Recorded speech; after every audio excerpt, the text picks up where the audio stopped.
الحمد لله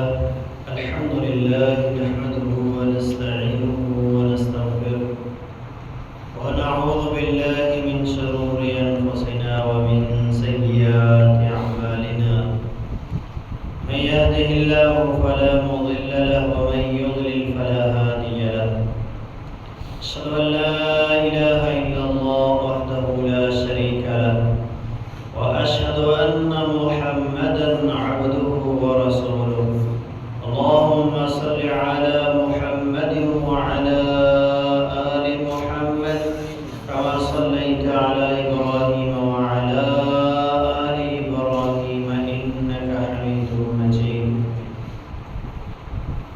اللهم بارك على محمد وعلى آل محمد كما باركت على إبراهيم وعلى آل إبراهيم إنك حميد مجيد أما بعد فإن أحسن الحديث كتاب الله وخير الهدي هدي محمد صلى الله عليه وسلم وشر الأمور محدثاتها وكل محدثة بدعة وكل بدعة ضلالة وكل ضلالة في النار قال الله تبارك وتعالى في القرآن المجيد والفرقان الحميد أعوذ بالله السميع العليم من الشيطان الرجيم يا أيها الذين آمنوا اتقوا الله حق تقاته ولا تموتن إلا وأنتم مسلمون يا أيها الناس اتقوا ربكم الذي خلقكم من نفس واحدة وخلق منها زوجها وبث منهما رجالا كثيرا ونساء واتقوا الله الذي تساءلون به والأرحام إن الله كان عليكم رقيبا يا أيها الذين آمنوا اتقوا الله وقولوا قولا سديدا يصلح لكم أعمالكم ويغفر لكم ذنوبكم ومن يطع الله ورسوله فقد فاز فوزا عظيما قال الله تبارك وتعالى في مقام آخر والفجر وليال عشر والشفع والوتر قال النبي صلى الله عليه وسلم أفضل الأيام الدنيا أيام العشر تمام قسم کی تعریفات کبریائی بڑھائی تعین اللہ وحدہ لا شریک کے لیے ہے جو ہم سب کا خالق و مالک و رازق ہے ان گنت لاتعداد درود و سلام نبی رحمت جناب محمد رسول اللہ صلی اللہ علیہ وسلم کی ذات اقدس پر کہ جن کے ذریعے سے اللہ تبارک و تعالی نے دین کو ہم تک پہنچایا ہے۔ برادران اسلام، اللہ تبارک و تعالی کی ذات اپنے بندوں سے بڑی محبت کرتی ہے اور بالخصوص امت محمد سے اللہ تبارک و تعالی کو بڑی محبت ہے۔ اگرچہ اللہ تبارک و تعالی نے اس امت کو عمر بہت کم دی ہے، مگر اس کے ساتھ ساتھ اللہ تبارک و تعالی نے ہمیں کچھ اعمال ایسے دیے، کچھ دن ایسے دیے، کچھ راتیں ایسی دی کہ اگر ہم ان اعمال کو اختیار کریں اور اگر ہم ان دنوں اور ان راتوں کے اندر عبادت کریں تو پہلی امتوں میں 500 سال، 1000 سال عمر پانے والوں کے اجر و ثواب سے آگے بڑھ سکتے ہیں۔ یہ اللہ کی محبت ہے اس امت کے ساتھ۔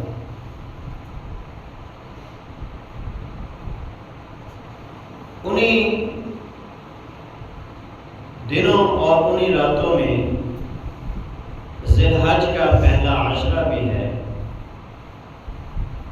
جس کی بڑی اہمیت اور فضیلت حدیث میں بیان کی گئی۔ قرآن مجید مجید میں اللہ تبارک و تعالیٰ نے ارشاد فرمایا والفجر ولیال عشر، مجھے فجر کی قسم ہے اور 10 راتوں کی قسم ہے۔ 10 راتوں سے مراد بعض مفسرین رمضان کی آخری 10 راتیں بھی لیتے ہیں۔ امام ابن تیمیہ رحمۃ اللہ علیہ اور دوسرے مفسرین نے عشرہ ذی الحج اس سے مراد لی ہے اور فرماتے ہیں جو راتیں ہوتی ہیں وہ دنوں کے اندر شامل ہوتی ہیں۔ دن جب مراد لیے جاتے ہیں تو راتیں بھی اس کے اندر شامل ہوتی ہیں۔ نبی علیہ السلام نے اس عشرہ کی بڑی فضیلت بیان فرمائی۔ پہلی حدیث سیدنا جابر رضی اللہ تعالیٰ عنہ کی، ارشاد فرماتے ہیں کہ اللہ کے نبی صلی اللہ علیہ وسلم نے ارشاد فرمایا ما من ایام افضل عند اللہ من ایام عشر ذی الحجہ، فرمایا اللہ کے ہاں جتنے بھی دن ہیں ان دنوں میں سب سے جو فضیلت والے دن ہیں وہ عشرہ ذی الحج کے۔ اسی طرح ایک اور حدیث میں ارشاد فرمایا افضل الایام الدنیا ایام العشر، یہ جو عشرہ ذی الحج ہے، پہلا عشرہ پہلے 10 دن جو ذی الحج کے ہیں، یہ دنیا میں جتنے دن ہیں تمام دنوں میں سب سے افضل ہے۔ ان کی افضلیت اور ان کا مقام و مرتبہ اللہ کے ہاں بہت زیادہ ہے۔ ایک حدیث میں رسول اللہ صلی اللہ علیہ وسلم نے ارشاد فرمایا ما عمل اسقى عند اللہ ولا اعظم اجر من خیر یعملہ فی عشر الاضحیٰ، فرمایا ان 10 دنوں میں جو عمل کیا جاتا ہے اس سے زیادہ بڑا اجر و ثواب میں اور اس سے زیادہ پاکیزہ اللہ کے ہاں کوئی عمل نہیں۔ سب سے زیادہ طہارت والا اور سب سے زیادہ فضیلت والی اگر کوئی نیکی ہے تو وہ عشرہ ذی الحج میں کی جانے والی نیکی ہے۔ اسی حوالے سے ایک اور حدیث ہے رسول اللہ صلی اللہ علیہ وسلم کی، آپ نے ارشاد فرمایا ما من ایام العمل الصالح فیہا احب الی اللہ عز وجل، اللہ رب العالمین کو جو سب سے زیادہ پسند عمل ہے، سب سے زیادہ نیک عمل جو پسند ہے وہ انہی 10 دنوں میں کیے جانے والا ہے۔ تو ایک صحابی نے کہا وَلَلْجِهَادُ فِي سَبِيلِ اللَّهِ، اے اللہ کے رسول کیا جہاد فی سبیل اللہ سے بھی بڑھ کے ہے؟ تو آپ نے فرمایا وَلَلْجِهَادُ فِي سَبِيلِ اللَّهِ، اللہ کے راستے میں جہاد کرنے سے بھی بڑی نیکی ہے جو بندہ ان دنوں میں کرتا ہے۔ کوئی بھی نیکی کا عمل، چھوٹی سے چھوٹی نیکی بھی ان 10 دنوں میں کی جائے تو عام دنوں میں جہاد فی سبیل اللہ سے بھی افضل ہے۔ ساتھ میں اللہ کے رسول صلی اللہ علیہ وسلم نے پھر مزید وضاحت بیان فرمائی اور آپ نے فرمایا الا رجلا خرج بنفسه وماله، مگر وہ بندہ جو عام دنوں میں اپنی جان اپنے مال کے ساتھ نکلا اور پھر واپس ان میں سے کوئی چیز نہیں ہے، مال بھی اللہ کے لیے قربان کر دیا، جان بھی اللہ کے لیے قربان کر دیا، وہ بندہ ان دنوں میں سبحان اللہ پڑھنے والے، الحمدللہ کہنے والے، لا الہ الا اللہ پڑھنے والے کے اجر کو پہنچ سکتا ہے۔ اس قدر یہ فضیلت والے دن ہیں جن دنوں میں کی جانے والی نیکی اللہ کو بڑی پسند ہے، ان دنوں میں کیے جانے والے تمام اعمال اللہ کو بڑے پسند ہیں۔ تو یہ 10 دن ہیں، تو 10 کام ہم انشاءاللہ تعالی آج کے خطبہ جمعہ میں بیان کریں گے کہ اگر ان 10 دنوں میں وہ 10 کام کیے جائیں تو ہم بڑی بڑی فضیلت کو حاصل کر سکتے ہیں۔ اس عشرہ کے بارے میں اللہ تبارک و تعالیٰ نے قرآن مجید میں ارشاد فرمایا وَيَذْكُرُ اسْمَ اللَّهِ فِي أَيَّامٍ مَّعْلُومَاتٍ، ان معلوم دنوں میں اللہ تبارک و تعالیٰ کا نام لو، اللہ کا ذکر کرو۔ سیدنا عبداللہ ابن عباس فرماتے ہیں ایام معلومات سے مراد عشر ذی الحج، کہ ان 10 دنوں میں اللہ تبارک و تعالیٰ کا ذکر کیا جائے۔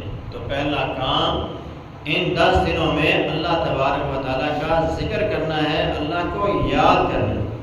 عبداللہ ابن عباس ہی کی حدیث ہے، طبرانی نے اس کو نقل کیا، آپ نے ارشاد فرمایا ما من ایام اعظم عند اللہ سبحانہ و تعالی، اللہ کے ہاں سب سے زیادہ بڑا جو عمل ہے، ولا احب الیہ من العمل فیہن، اور سب سے جو زیادہ محبوب عمل ہے اللہ تبارک و تعالیٰ کو، فیہن من هذه الايام العشر، ان 10 دنوں میں جو کیا جائے وہ اللہ کو سب سے زیادہ پسند اور سب سے زیادہ اللہ کے ہاں اجر و ثواب میں وہ عمل ہے، من التحلیل والتکبیر والتسبیح، انسان ان 10 دنوں میں سبحان اللہ پڑھے، اللہ اکبر پڑھے، لا الہ الا اللہ پڑھے، یعنی تکبیرات کثرت سے ان 10 دنوں کے اندر پڑھے جائیں۔ تو تکبیرات کے حوالے سے 2 باتیں، نمبر 1 تکبیر مطلق اور نمبر 2 تکبیر مقید۔ تکبیر مطلق یہ ہے کہ جیسے ہی ذی الحج کا چاند نظر آئے گا تو ہم تکبیرات کو پڑھنا شروع کریں گے، چلتے پھرتے، اٹھتے بیٹھتے، بازاروں میں، گھر میں ہیں، جہاں بھی ہیں، ہم تکبیرات کو پڑھیں۔ اور تکبیر مقید یہ ہے کہ جب 9 ذی الحج یعنی عرفات کا دن، حج کا دن ہوگا تو اس دن سے پھر نمازوں کے ساتھ بھی آپ تکبیرات پڑھنا شروع کریں، اور پھر یہ 13 ذی الحج کی عصر کی نماز تک آپ تکبیرات کو پڑھیں۔ عصر 13 ذی الحج کی عصر کے وقت تکبیرات پڑھ کر پھر تکبیرات کو بند کر دیا۔ تکبیرات کے جو کلمات ہیں جو مشہور ہیں، اللہ اکبر، اللہ اکبر، لا الہ الا اللہ، اللہ اکبر وللہ الحمد۔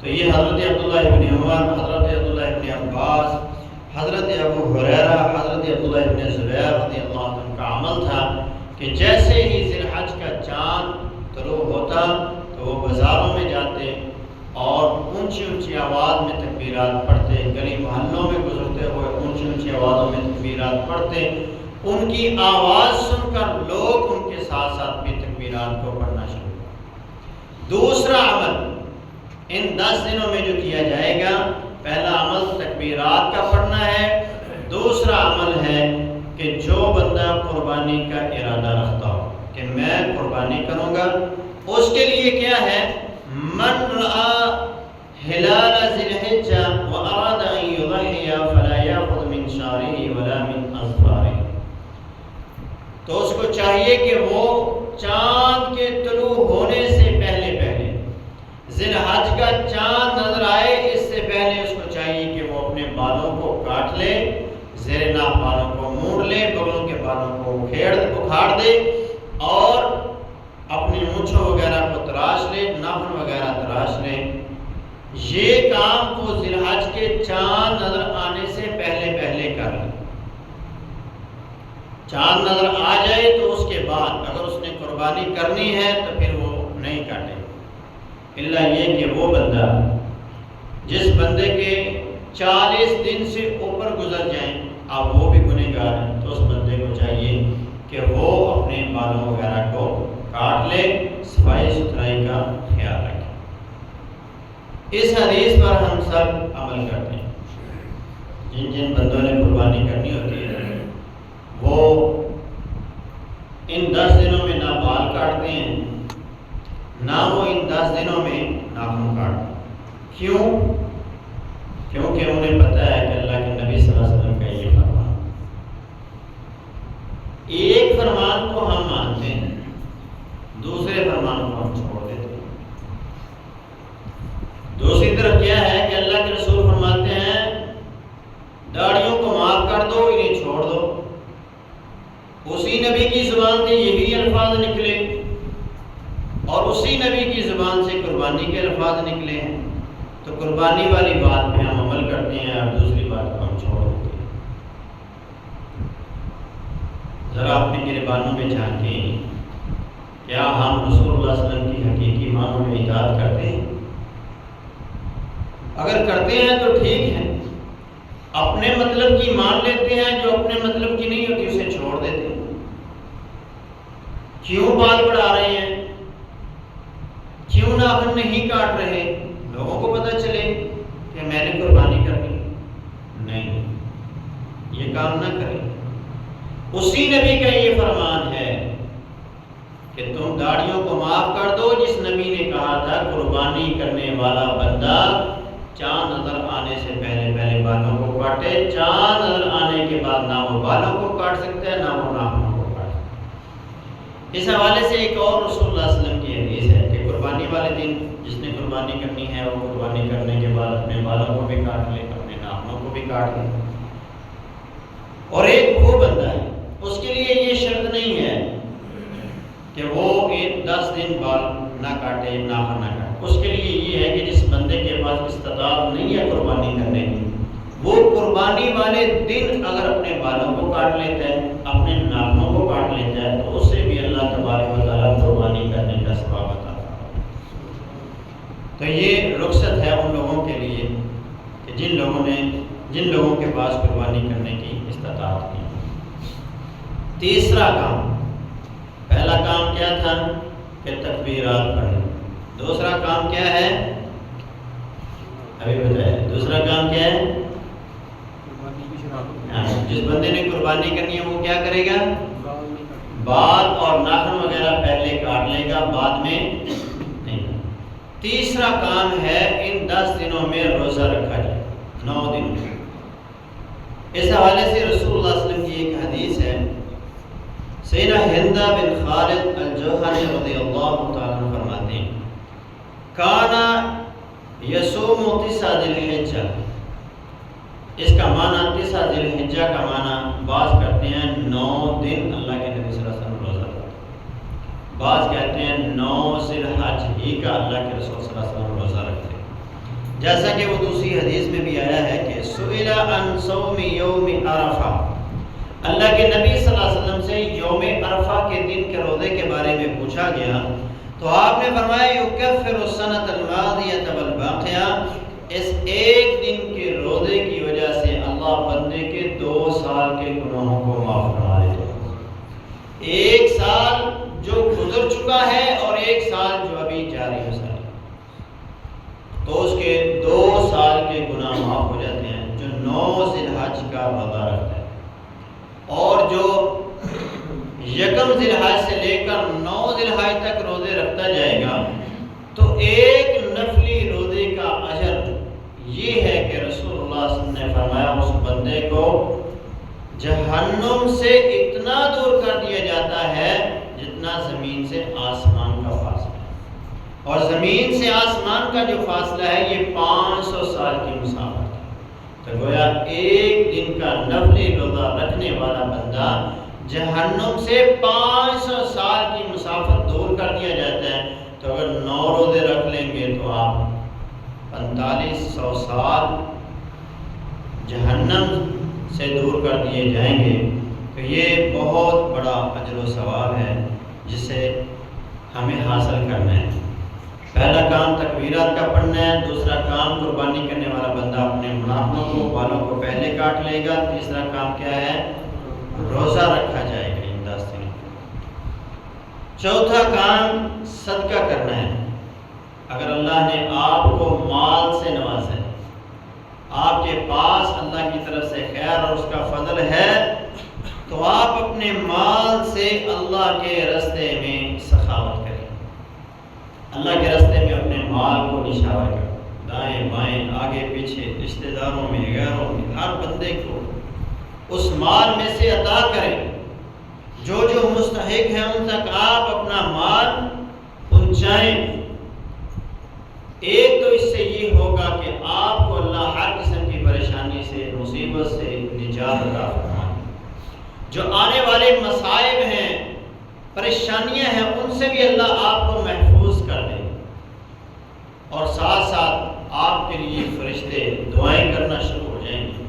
رسول اللہ صلی اللہ علیہ وسلم نے فرمایا ہر روز آسمان سے 2 فرشتے اترتے ہیں، ایک یہ دعا کرتا ہے اللہم آتی منفقا خلفا، اے اللہ جو تیرے رستے میں خرچ کر رہا ہے تو اس کو اور اس کا نعمت بدل عطا فرما۔ اور اللہ کا بھی وعدہ ہے جو اس کے رستے میں خرچ کرتا ہے اللہ ایک کے بدلے 10 گنا، پھر 10 سے بڑھا کر 700 گنا تک اللہ تبارک و تعالیٰ اسے عطا فرماتا ہے۔ تو اللہ کے راستے میں خرچ کرنا ہے اور خرچ کرنے کی ترغیب دلانا ہے، صدقہ کرنا بھی ہے اور دوسروں کو بھی کہنا ہے کہ کریں۔ تو یہ 10 دن بڑی فضیلت کے حامل ہیں، ان 10 دنوں میں کثرت کے ساتھ صدقہ اور خیرات کریں۔ اگر آپ کے پاس مال نہیں، دولت نہیں، تو پھر آپ ان چیزوں سے بھی صدقہ کر سکتے ہیں۔ رسول اللہ صلی اللہ علیہ وسلم نے فرمایا ہر دن انسان کے جسم کے ہر جوڑ پر صدقہ کرنا اسے ضروری ہوتا ہے۔ تو وہ سبحان اللہ پڑھے، الحمدللہ پڑھے، تو ایک ایک دفعہ پڑھنے سے ایک ایک جوڑ پر صدقہ ہوتا ہے۔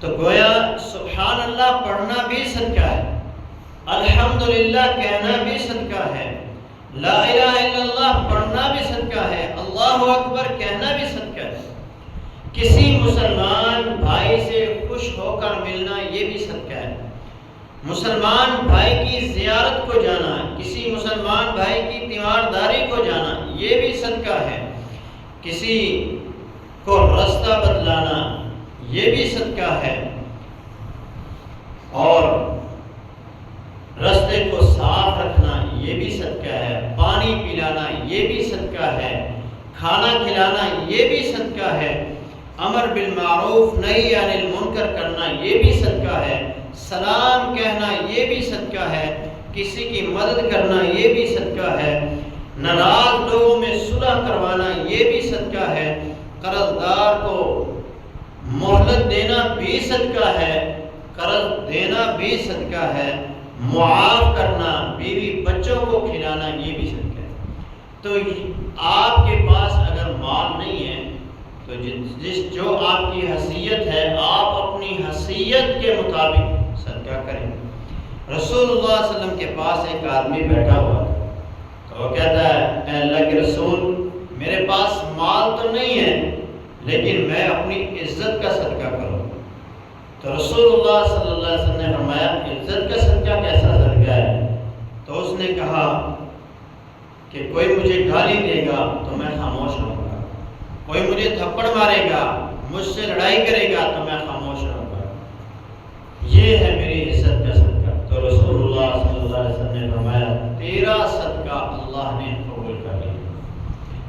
تو آپ اس طرح بھی صدقہ کر سکتے ہیں کہ آپ نیکی کا ہر چھوٹے سے چھوٹا کام کرتے جائیں، کسی بھی نیکی کے کام کو مت چھوڑیں، ہر نیکی آپ کے لیے صدقہ ہو۔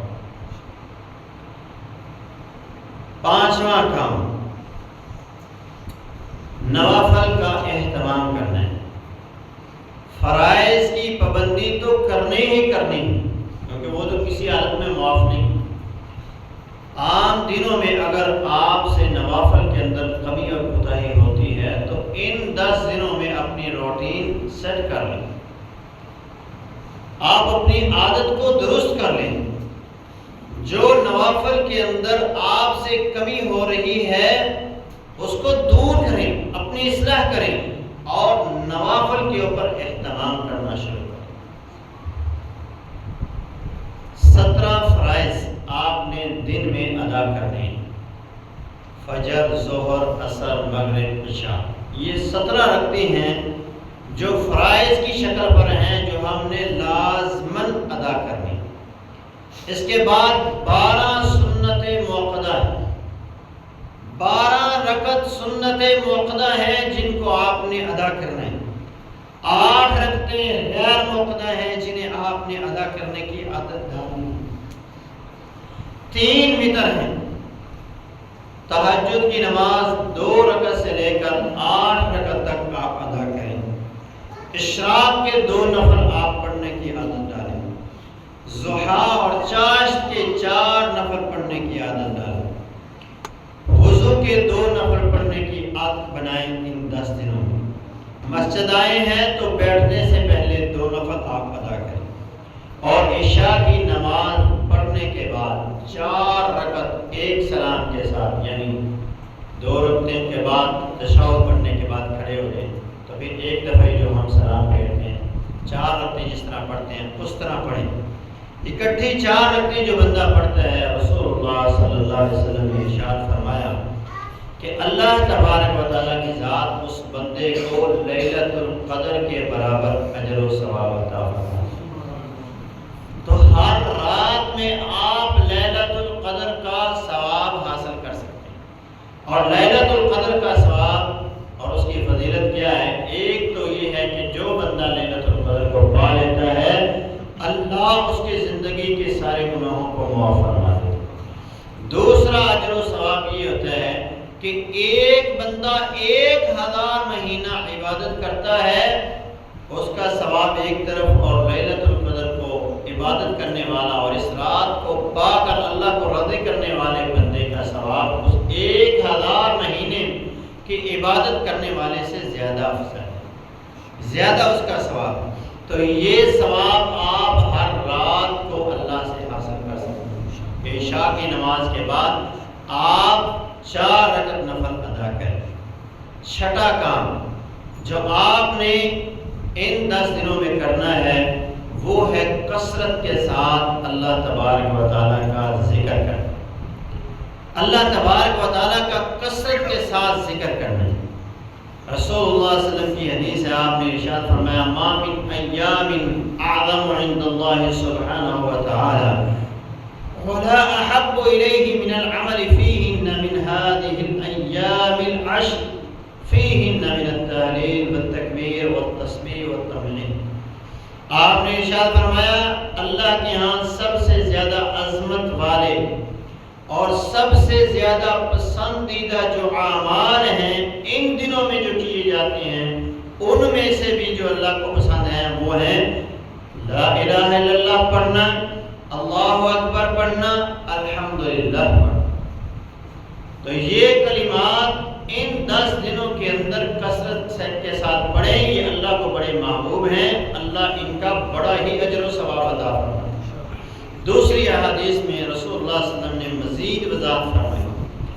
آپ نے فرمایا سبحان اللہ اعظم من احد، جو بندہ ایک مرتبہ سبحان اللہ کہتا ہے احد پہاڑ سے زیادہ اللہ اس بندے کو اجر عطا فرماتا ہے۔ الحمدللہ اعظم من احد، لا الہ الا اللہ اعظم من احد، اللہ اکبر اعظم من احد، اللہ اکبر پڑھنا، لا الہ الا اللہ پڑھنا، الحمدللہ پڑھنا، یہ احد پہاڑ سے زیادہ اجر و ثواب رکھتے ہیں۔ تو 4 مرتبہ یہ کلمہ 1 2 3 4 کلمے آپ جب پڑھیں گے تو اللہ تبارک و تعالیٰ 4 مرتبہ احد پہاڑ کے برابر آپ کو اجر و ثواب عطا فرمائے۔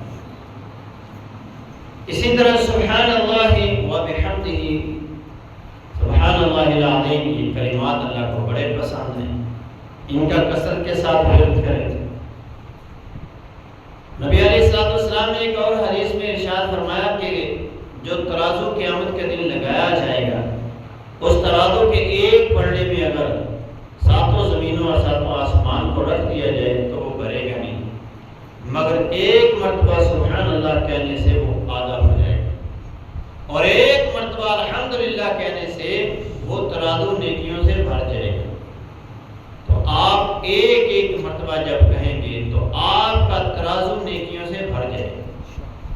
اسی طرح رسول اللہ صلی اللہ علیہ وسلم کی ایک اور حدیث ہے، آپ نے فرمایا سبحان اللہ والحمدللہ ولا الہ الا اللہ واللہ اکبر، جسے ہم اپنی زبان میں تیسرا کلمہ کہتے ہیں۔ جو بندہ یہ پڑھتا ہے تنقص الخطایا کما تنقص الشجر ورقہا، جس طرح درخت کے پتے جھڑ جاتے ہیں خزاں کے موسم میں، اسی طرح اس بندے کے گناہ نامہ اعمال سے جھڑ جاتے ہیں جو بندہ یہ کلمات پڑھے۔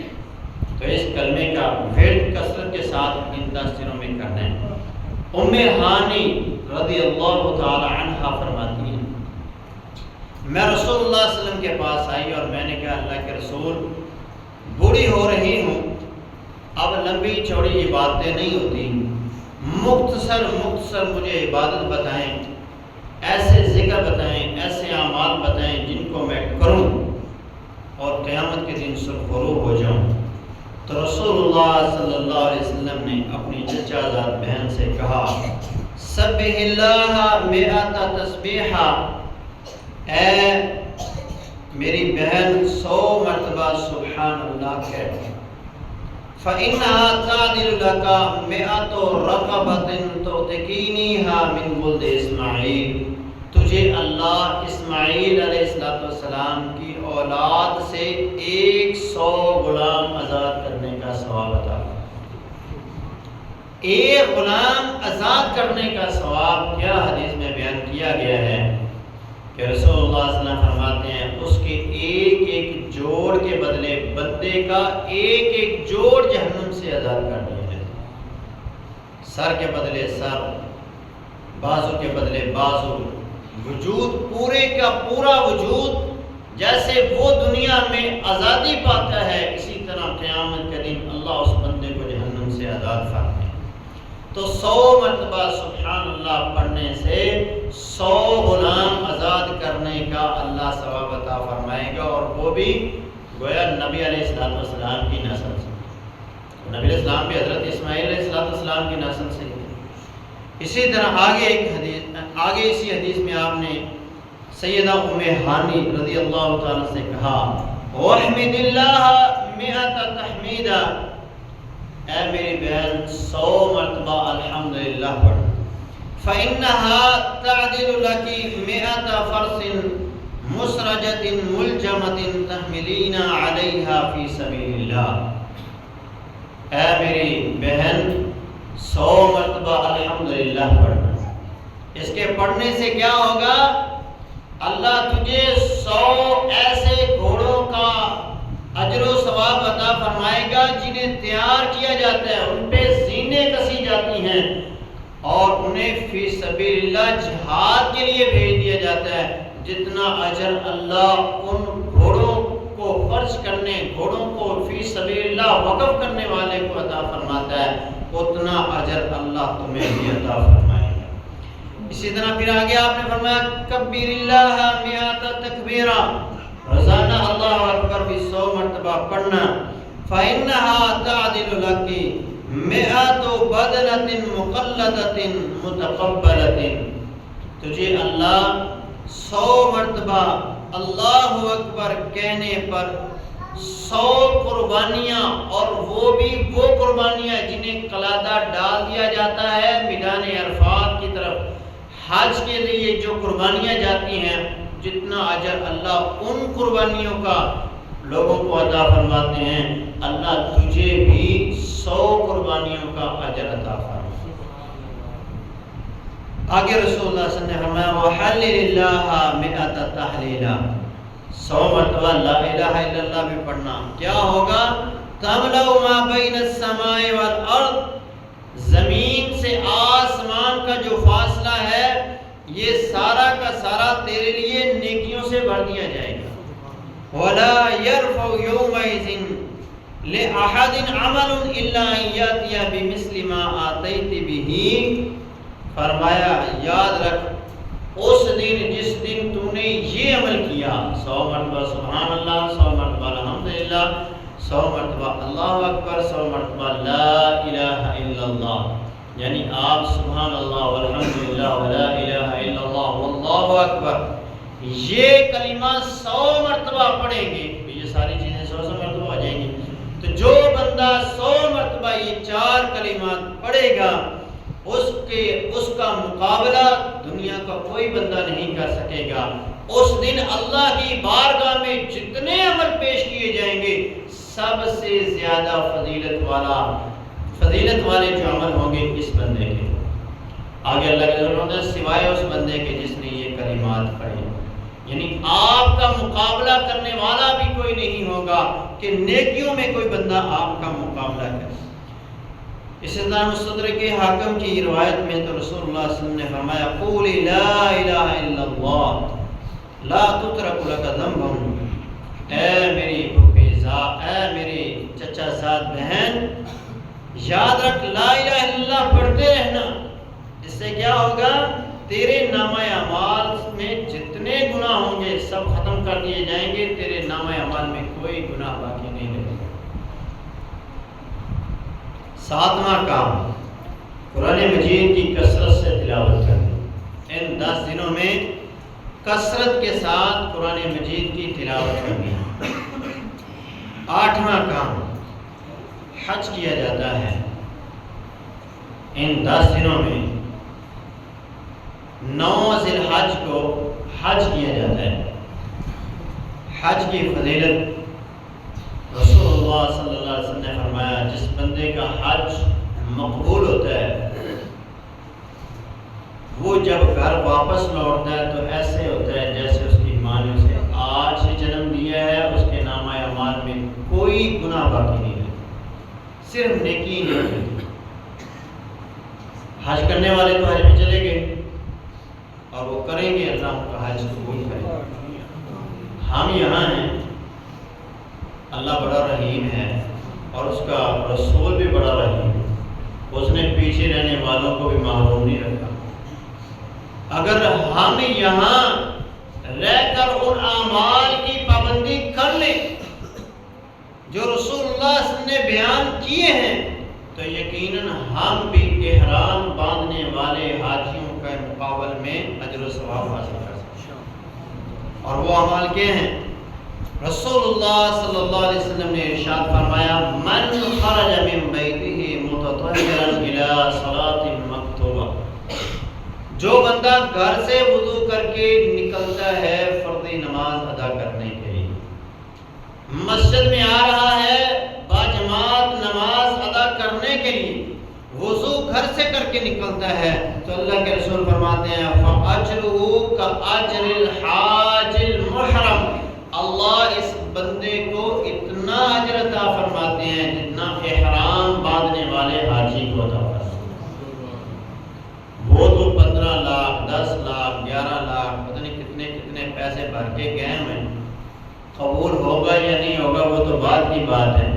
آپ کو اللہ یہیں پہ وہ اجر و ثواب عطا فرما رہے ہیں کہ جتنا احرام باندھنے والے حاجی کو اجر ملتا ہے اتنا فرض نماز کے لیے گھر سے وضو کر کے آنے والے کو اللہ اجر و ثواب عطا فرماتا ہے۔ دوسری حدیث، دوسرا عمل آپ نے فرمایا، من غدا الى المسجد لا يريد الا ان يتعلم او يعلم كاجر حاج تام حجہ، اللہ کے رسول فرماتے ہیں جو بندہ صبح کے وقت دن کے پہلے حصے میں مسجد میں آتا ہے اس نیت کے ساتھ کہ وہ دین کو سیکھے گا یا دین کو سکھائے گا، دین سیکھنے والا یا دین سکھانے والا دن کے پہلے حصے میں مسجد میں آ رہا ہے، زوال سے پہلے مسجد میں آ رہا ہے، تو اس کے لیے رسول اللہ صلی اللہ علیہ وسلم نے فرمایا وہ بھی اسی قدر اجر و ثواب کا حامل ہے جو حج کرنے کے لیے جاتا ہے اور اپنا حج مکمل کرتا ہے، جتنا اجر اللہ اس مکمل حج کرنے والے کو عطا فرماتے ہیں اتنا اجر ہی اللہ اس دین کو سیکھنے والے اور دین کو سکھانے والے کو عطا فرماتے ہیں۔ اسی طرح ایک اور حدیث میں اللہ کے رسول نے فرمایا، من صلی الفجر فی جماعت ثم قعد یذکر اللہ عز وجل حتی تطلع الشمس، فرمایا جو بندہ فجر کی نماز مسجد میں آ کر جماعت کے ساتھ ادا کرتا ہے، پھر مسجد میں ہی رہتا ہے، باہر نہیں جاتا، مسجد میں بیٹھا رہتا ہے یہاں تک کہ سورج طلوع ہو جاتا ہے، سورج طلوع ہو گیا صلی رکعتین، اب وہ بندہ 2 نفل ادا کرتا ہے، اشراق کے 2 نفل ادا کرتا ہے تو اس کو اللہ کیا ثواب عطا فرماتے ہیں، کان لہ کاجر حجۃ وعمرۃ تامۃ تامۃ تامۃ، اللہ اس کو مکمل حج اور مکمل عمرے کا ثواب عطا فرماتا ہے۔ تو فجر کی نماز جماعت سے پڑھیں، مسجد میں رہیں، ایک تو فجر کی نماز پڑھنا جماعت کے ساتھ جب آپ وضو کر کے گھر سے آئیں گے تو ایک حج وہ ہے، اور ایک حج اور عمرہ آپ کو اللہ اشراق تک مسجد میں بیٹھنے اور اشراق پڑھنے کا بھی عطا فرمائے۔ تو گویا فجر اور اشراق کے ساتھ آپ 2 حج اور 1 عمرہ کرنے کا ثواب اللہ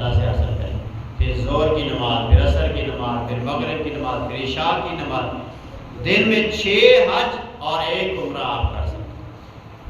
اسی طرح ایک اور حدیث میں رسول اللہ صلی اللہ علیہ وسلم نے فرمایا کہ ذهبت الدثور بالاجور، صحابہ نبی اسلام کے پاس آئے، انہوں نے آ کر کہا اللہ کے رسول یہ مالدار لوگ تو ہم سے آگے بڑھ گئے، یہ اجر و ثواب میں ہم سے آگے نکل گئے۔ تو آپ نے فرمایا کس طرح؟ تو انہوں نے کہا اللہ کے رسول ہم بھی نمازیں پڑھتے ہیں، یہ بھی پڑھتے ہیں، ہم بھی روزے رکھتے ہیں، یہ بھی رکھتے ہیں، لیکن جب مال خرچ کرنے کی باری آتی ہے یہ مال خرچ کرتے ہیں، جہاد کے لیے بھی چلے جاتے ہیں اور اللہ کے راستے میں خرچ کر کے ہم سے آگے بڑھ جاتے ہیں۔ تو نبی علیہ الصلوۃ والسلام نے فرمایا تم بھی مت گھبراؤ، تمہیں میں ایک وظیفہ بتاتا ہوں کہ جب تم نماز پڑھ لیا کرو تو نماز کے بعد 33 بار سبحان اللہ، 33 بار الحمدللہ اور 34 بار اللہ اکبر پڑھا ہے۔ یہ عمل کرو، اللہ تمہیں ان لوگوں کے برابر اجر و ثواب عطا فرما دے گا۔ اب صحابہ نماز کے بعد، جو غریب صحابہ تھے وہ نماز کے بعد یہ ذکر کرنا شروع ہو گئے۔ جب امیر صحابہ نے دیکھا کہ یہ کچھ پڑھتے ہیں، انہوں نے بھائی پوچھا کیا پڑھ رہے ہو؟ انہوں نے کہا جی ہم یہ پڑھتے ہیں۔ فائدہ کیا ہے؟ جی فائدہ یہ ہے۔ اب وہ بھی پڑھنا شروع ہو گئے۔ تو پھر رسول اللہ صلی اللہ علیہ وسلم کے پاس غریب صحابہ آ کر کہا اللہ کے رسول اب یہ تو پھر اور ہم سے آگے بڑھ گئے۔ فرمایا ذالک فضل اللہ یؤتیہ من یشاء، یہ تو میرے رب کا فضل ہے، وہ جسے چاہتا ہے عطا فرماتا۔ تو یہ 8واں کام تھا۔ 9واں کام ہے درود پڑھیں۔ ان 10 دنوں میں کثرت کے ساتھ اللہ کے نبی صلی اللہ علیہ وسلم پر درود پڑھیں۔ فائدہ کیا ہے؟ آپ کی ساری پریشانیاں ختم ہو جائیں گی، آپ کے تمام دکھ ختم ہو جائیں گے، اللہ کی طرف سے آسانیاں، فراوانیاں، خوشیاں اللہ آپ کو نصیب فرمائیں گے۔ 10واں کام اور 10واں دن، 10 ذی الحج کو فجر کی نماز کے لیے اٹھیں، گھر سے باوضو ہو کر آئیں اور نماز فجر مسجد میں جماعت کے ساتھ ادا کریں۔ اور اس دن آپ نے اشراق کی نماز نہیں پڑھی۔ عام دنوں میں آپ نماز پڑھیں اشراق کی، لیکن عید والے دن اشراق کی جگہ پر عید کی نماز ادا کی جائے۔ آپ نماز پڑھیں، اذکار کریں، اپنے جلدی سے گھر جائیں، غسل کریں، صاف ستھرا لباس پہنیں، نیا لباس ہے تو نیا پہنیں، خوشبو لگائیں، مسواک کریں اور تکبیرات پڑھتے ہوئے آپ عیدگاہ کی طرف آئیں۔ جن رستوں سے آپ آئیں گے واپسی پہ اس رستے سے واپس آپ نے نہیں جانا، کسی دوسرے رستے سے آپ واپس جائیں۔ عیدگاہ میں آئیں گے تو پھر آپ بیٹھ کر تکبیرات ہی پڑھیں گے، اللہ کا ذکر کریں گے، آپ نماز وغیرہ کی ادائیگی نہیں کریں گے۔ خطبہ سنیں، عید کی نماز پڑھیں گے اور اس کے بعد پھر خطبہ سنیں اور اس کے بعد پھر دعا کریں۔ یہ 3 کام لازمن ہیں عید والے دن۔ ہمارے ہاں اکثر دیکھا جاتا ہے جب عید کی نماز کا سلام پھیرتا ہے لوگ اٹھتے دوڑ جاتے ہیں۔ تو آپ نے خطبہ بھی سننا ہے بعد میں اور آپ نے پھر دعا کے اندر بھی شامل ہو۔ اس کی بڑی اہمیت ہے۔ رسول اللہ صلی اللہ علیہ وسلم نے ان خواتین کو جن پہ نماز پڑھنا اس وقت ضروری نہیں ہے، مخصوص ایام کے اندر ہوتی ہیں، انہیں بھی حکم دیا کہ وہ بھی عیدگاہ میں آئیں، ایک سائڈ پہ ہو کر بیٹھ جائیں، جب دعا شروع ہو تو وہ بھی اس دعا کے اندر شامل، اور ہم پہلے ہی دوڑ جاتے ہیں۔ تو یہ بڑی اہم چیز ہے جسے ہم اگنور کر دیتے ہیں اور چلے جاتے ہیں۔ عید کے بعد دوست احباب سے ملیں، والدین سے جا کے ملیں، بچوں سے پیار کریں، انہیں عیدی وغیرہ دیں، قربانی کریں۔ قربانی کرنے کے بعد آپ اپنے بالوں کو کاٹیں، ناخنوں کو کاٹیں۔ قربانی جو آپ نے کرنی ہے اس کے اندر جو جانور آپ نے خریدنا ہے اس کا بھی ہمیں شریعت نے جو حکم دیا ہے کہ ان جانوروں میں ایسے عیب نہیں ہونے چاہیے، لنگڑا نہ ہو، کانا نہ ہو، کان کٹا نہ ہو، بھینگا نہ ہو، بیمار نہ ہو، لاغر اور کمزور نہ ہو۔ کھیرا جانور بھی اللہ قبول نہیں کرتا۔ تندرست، توانا، موٹا تازہ، کھسی آنڈر، 2 دانت والا، 4 دانت والا، کیسا بھی جانور ہو وہ 2 دانت سے اوپر ہو وہ قبول چتکبرا، براؤن، سارا سفید، آنکھیں، منہ، پاؤں اگر اس کے کالے ہیں تو یہ پسندیدہ جانور ہے۔ رسول اللہ صلی اللہ علیہ وسلم کو جو جانور پسند تھے ان کے وہ سارا جانور سفید ہوتا، اس کے پاؤں، اس کا منہ، اس کی آنکھیں کالی ہوتی، تو یہ رسول اللہ صلی اللہ علیہ وسلم کو بڑا پسندیدہ جانور تھا۔